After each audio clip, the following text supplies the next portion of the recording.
જય જોહાર, જય આદિવાસી દોસ્તો આ તમે પહેલા વિડીયો જુઓ, પછી હું થોડું ઘણું કહું.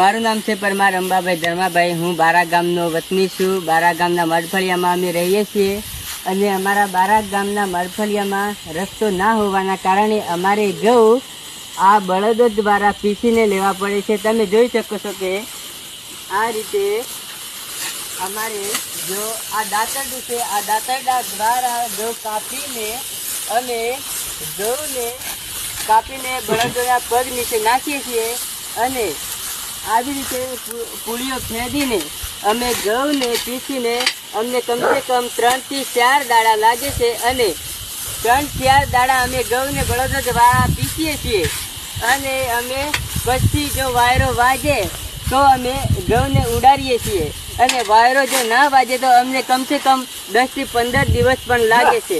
તમે જોઈ શકો છો કે દર્શક મિત્રો, આજથી વર્ષો થઈ ગયા જે અમારા માળફળિયામાં રસ્તો નથી અને રસ્તાના કારણે જો મોટા મોટા ટેકનિકલ મશીનો નીકળ્યા છે એ મશીનો દ્વારા જે ગામડાઓમાં મશીનોથી ઘઉં 1 કલાકમાં કાઢે છે એની જગ્યાએ અમે 1 વીઘાના ઘઉં 10 થી 15 દિવસ લાગતા હોય તો દર્શક મિત્રો તમે જોઈ શકો છો કે અમારા આ વિડીયોને વધુને વધુ શેર કરજો અને મીડિયા મિત્રો દ્વારા આગળ મોકલજો કે અમને સરકાર મદદ કરે અને સહાયતા કરે તાકી અમારો રોડ રસ્તો જલ્દીથી અમારા આ ગામડામાં નીકળે અને અમે પણ એ મશીનોનો લાભ લઈ શકીએ. આમાં રહું છું અને પોશીના તાલુકાના બારા ગામના માડફળિયામાં જે રસ્તો ના હોવાના કારણે અમારે ઘઉંને બળદો દ્વારા પીસીને લેવામાં આવે છે અને તમે જોઈ શકો છો કે અમે પૂળીઓને આવી રીતે દાંતરડા દ્વારા જે દાંતરડાથી કાપીને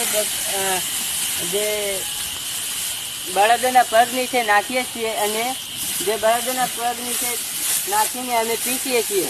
અમને બળદો દ્વારા પીસતા 3 થી 4 દિવસ લાગે છે બળદોને અમારા આ ઘઉં ઉપર ફેરવતા અને ત્યારે જો ઘઉં બરાબર પીસાય તો અમે વાયરા દ્વારા ઉડાડીએ છીએ. વાયરા દ્વારા ઉડાડીને અમે ઘઉંને લઈએ છીએ અને એટલા બધા ટેકનિકલ મોટા મોટા મશીનો નીકળ્યા છે. અમારા રોડ ના હોવાના કારણે અમે એ મશીનોનો ઉપયોગ અમે નથી કરી શકતા.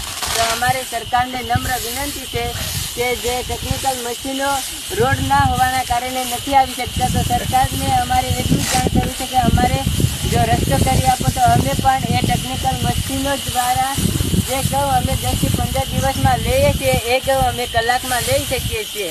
અને સરકારને અમારે એટલું જ જાણ કરવાની છે કે અમારે જે રોડ રસ્તો ના હોવાના કારણે અમે 1 વીઘાના ઘઉંને 15 દિવસ લગાડીએ છીએ.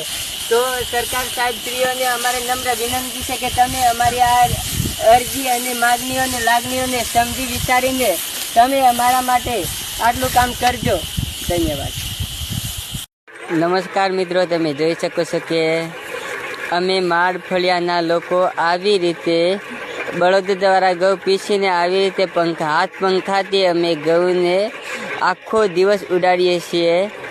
તો આખા દિવસ અને 2 દિવસ અમને લાગે છે આ ઘઉંને પંખા દ્વારા ઉડાડીને લેતા અને ફરીથી જે ઊભીઓ રહેશે એ ઊભીઓ અમે ફરીથી જે કરપાથી કૂટીને પાછી અમે ઉડાડીએ છીએ.